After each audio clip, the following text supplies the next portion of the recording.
ఓం జగన్మాత దేవి భాగవతం.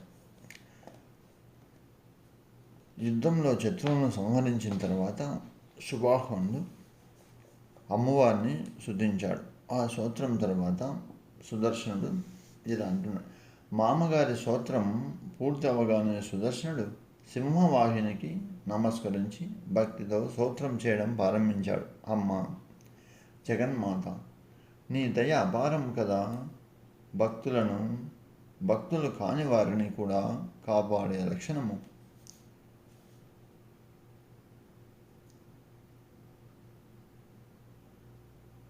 దీక్ష నీకే ఉన్నాయమ్మా. అటువంటి నువ్వు నన్ను రక్షించడంలో వింతేమీ లేదు. సకల ప్రపంచాన్ని నువ్వే సృష్టించి పోషించి ఉపసంహరించుకుంటావు. జగజ్జనని, నీ ఆజ్ఞ లేనిదే ఇకపై నేను ఒక అడుగు కూడా కదపలేను కూడా. ఇప్పుడు నన్ను నువ్వు ఎక్కడికి వెళ్ళమంటావో, ఏమి చేయమంటావో చెప్పు. నువ్వు ఏది చెబితే నేను అదే చేస్తాను అన్నాడు. సుదర్శనుని ప్రార్థన మేరకు జగన్మాత సుదర్శనుతో, నువ్వు అయోధ్యకి వెళ్ళి సింహాసనం అధిష్ఠించి నీ రాజ్యాన్ని నువ్వు చక్కగా పాలించు. నన్ను స్మరించడము అర్చించడము మానవద్దు, మర్చిపోకు. నీకు నీ ప్రజలకి అండగా ఉంటూ సమస్త శుభాలను కలిగించి రక్షిస్తూ ఉంటాను. అష్టమి, నవమి, చతుర్దశి తిథులలో నాకు దానపూర్వకంగా విశేషమైన పూజలు జరిపిస్తూ ఉండు. నీ నగరంలోని ప్రజలంతా నన్ను 3 వేలలా పూజించాలి.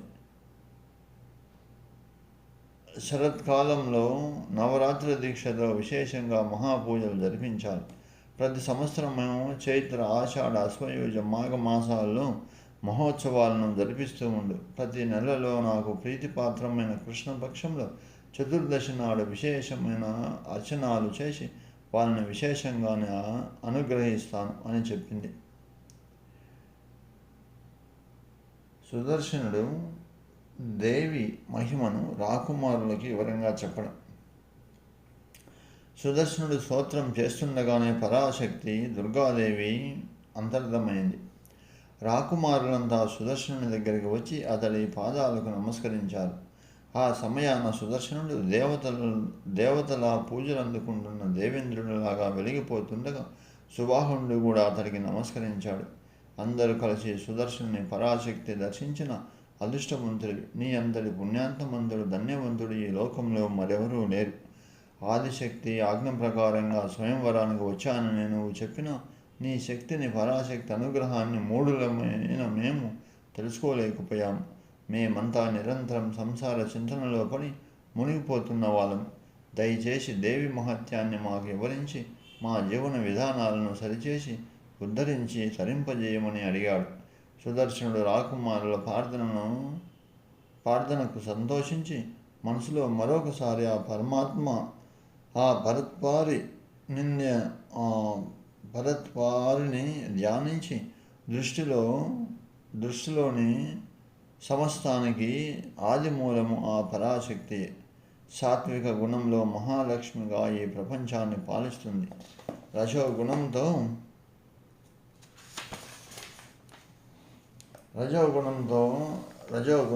మహాసరస్వతిగా ఈ జగత్తుని సృష్టిస్తుంది.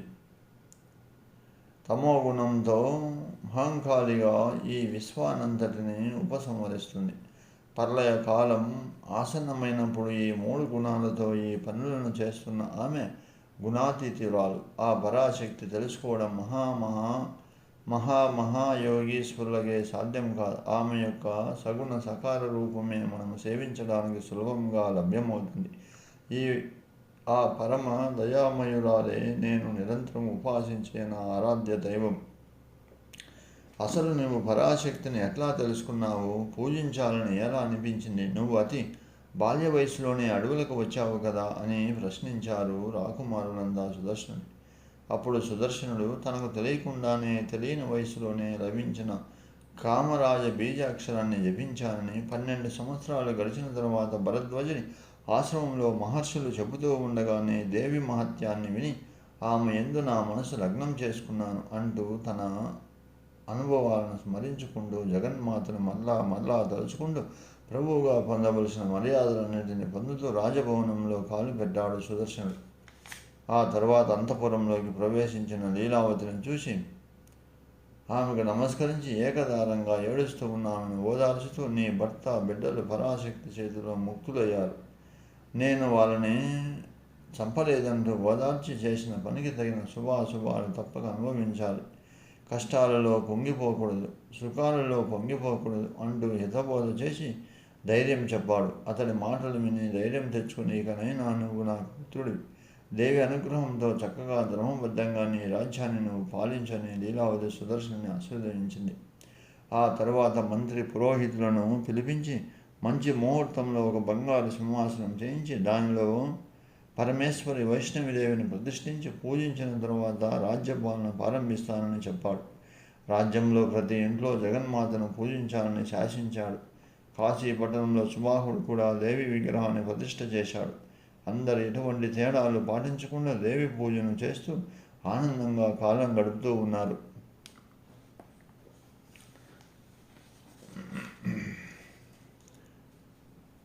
దేవి నవరాత్రోత్సవ విధానం. వ్యాసుడు జన్మేంద్రియం వసంత ఋతువు, శరద్ ఋతువు మానవులందరికీ చాలా గడ్డు కాలం. ఆ రెండు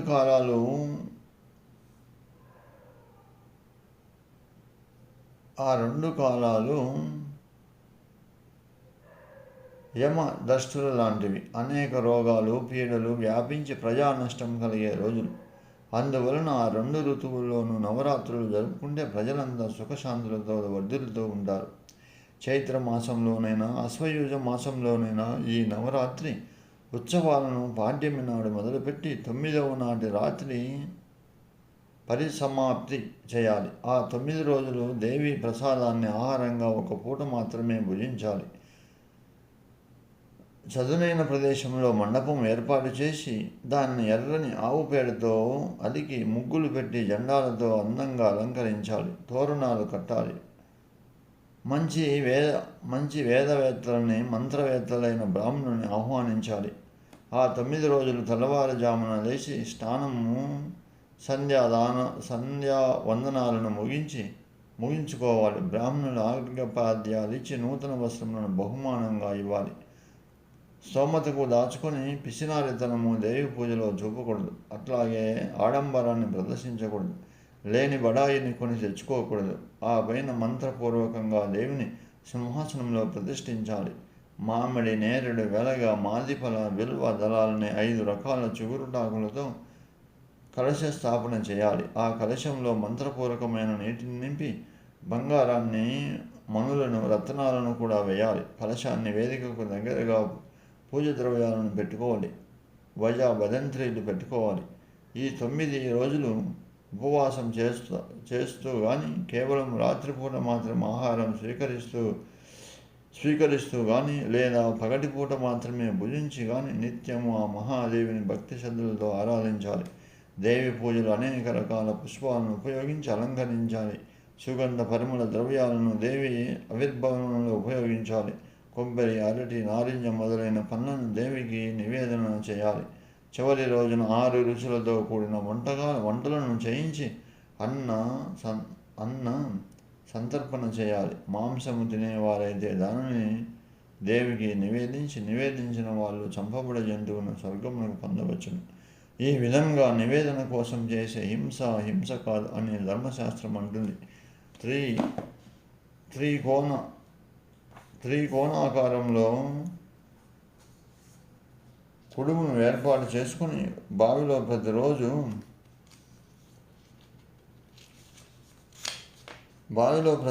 చండీ హోమాన్ని వేయాలి. అమ్మవారికి 3 కాలంలో పూజిస్తూ సుగంధ పరిమళ ద్రవ్యాలతోనూ అనేక పుష్ప నమూనాలతోనూ ముంచెత్తాలి. ఆ 9 రోజులు దేవి కథలను ఉపన్యాసంగానూ చెప్పించాలి. సంగీత సాహిత్య నృత్యాలతో దేవిని వినోదపరచాలి. చివరగా ప్రధానమైన నియమం ఏమిటంటే ఈ 9 రోజులు కఠినమైన బ్రహ్మచర్యాన్ని పాటిస్తూ కటిక నేలపై మాత్రమే నిద్రపోవాలి. అనారోగ్యాది కారణాల వల్ల ఉన్నవారు మాత్రమే స్నానానికి వేడి నీటిని ఉపయోగించాలి. లేని వాళ్ళు తప్పనిసరిగా చన్నీటితోనే స్నానం చేయాలి. కుమారి పూజ గురించి తెలుసుకున్నాం. పై నియమాలను, పూజ విధానాలను పాటిస్తూ ప్రతిరోజు శక్తిని అనుసరించి 1 నుండి 9 మంది కన్యలను పిలిచి శాస్త్ర ప్రకారంగా మంత్రంతో పూజించి వస్త్రాలను, అలంకారాలను ఇచ్చి సత్కరించాడని కుమారి పూజ అంటారు. ఈ పూజను 1 సంవత్సరంలోపు పిల్ల పనికిరాదు. 10 సంవత్సరాలకు పైబడి వాళ్ళు ఈ పూజకు అనర్హులు. 2 ఏళ్ల పిల్లను కుమారిగా, మొదటి రోజున, 2వ రోజున, 3 ఏళ్ల అమ్మాయిని త్రిమూర్తిగా, 3వ రోజున, 4 ఏళ్ల పాపని కళ్యాణిగా, 4వ రోజున 5 ఏళ్ల బాలికను రోహిణిగా, 5వ నాడు 6 ఏళ్ల కన్యని కాళికగా, 6వ రోజున 7 ఏళ్ల అమ్మాయిని చండిగా, 7వ నాడు 8 ఏళ్ల అమ్మాయిని శాంభవిగా, 8వ రోజున 9 ఏళ్ల బాలికను దుర్గగా, 10వ రోజున 10 ఏళ్ల కన్యను సుభద్రగా భావించి పూజిస్తూ వారిలోని దేవిని ఆరాధించాలి. ఈ కుమారి పూజ చేయడం వలన దారిద్ర్య దుఃఖాదులన్నీ నశిస్తాయి. అధిక ఆయుర్దయం లభిస్తుంది. శత్రువులపై విజయమును సాధిస్తారు. త్రిమూర్తి పూజ త్రివర్గ ఫలాలను ప్రసాదిస్తుంది. ధనధాన్య పుత్ర పౌత్రాభివృద్ధిని కలగజేస్తుంది. కళ్యాణ పూజ వలన విద్యాభివృద్ధి, రాజ్యలాభం లభిస్తాయి. కాళీ పూజ వలన శత్రునాశనం కలుగుతుంది. చండీ పూజ ఐశ్వర్యం ప్రసాదిస్తుంది. శక్తి పూజ వలన అధికారులు వశమవుతారు. దుర్గ పూజని సౌమ్యంగా చేస్తే స్వర్గ సుఖాన్ని ఇస్తుంది. ఉగ్ర పద్ధతిలో చేస్తే శత్రునాశనం అవుతుంది. రోహిణి పూజ సకల వ్యాధి నివారకము, దీర్ఘ రోగాలను కూడా నశించి పరిపూర్ణమైన ఆరోగ్యం లభిస్తుంది. సుభద్రను పూజించడం వలన కోరిన కోరికలన్నీ సిద్ధిస్తాయి. కురూపంగా ఉన్నవాళ్ళు, కులహీనులు, గాయాలు, ప్రాణాలు గలవారు, రోగపీడితులు, వికలాంగులు, అక్రమంగా పుట్టిన వాళ్ళు ఈ పూజకు కన్యలను పెట్టుకోవడానికి పనికిరారు.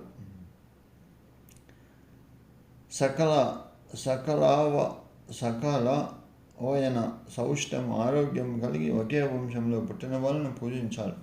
బ్రాహ్మణ కన్యలను పూజిస్తే సమస్త కార్యములు సిద్ధిస్తాయి. జయాన్ని కోరుకునే వాళ్ళు క్షత్రియ కన్యలను, లాభం కావాలనుకునే వాళ్ళు వైశ్య శూద్ర కన్యలను పూజించాలి. బ్రాహ్మణ క్షత్రియుల బ్రాహ్మణ కన్యలను, వైశ్యులు బ్రాహ్మణ క్షత్రియ వైశ్య కన్యలను, శూద్రులు 4 రకాల కన్యలను పూజించవచ్చు. నవరాత్ర దీక్షగా 9 రోజులు పూజలు చేయలేని వాళ్ళు భద్రకాళికి కోటానుకోట్లు యోగినులతో కలిగి దక్షయజ్ఞ దంశం కోసం పుట్టిన అష్టమి నాడు విశేష అర్చన చేసి అమ్మవారి అనుగ్రహాన్ని పాత్రులు కావచ్చు.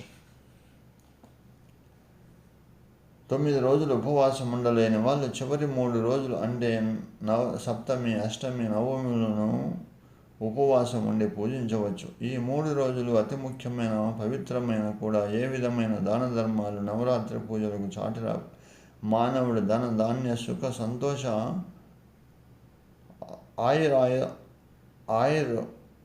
ఆరోగ్యాలతో విలసిల్లాలంటే ఇదొకటి వ్రతము. స్వర్గ మోక్షధామకము కూడా.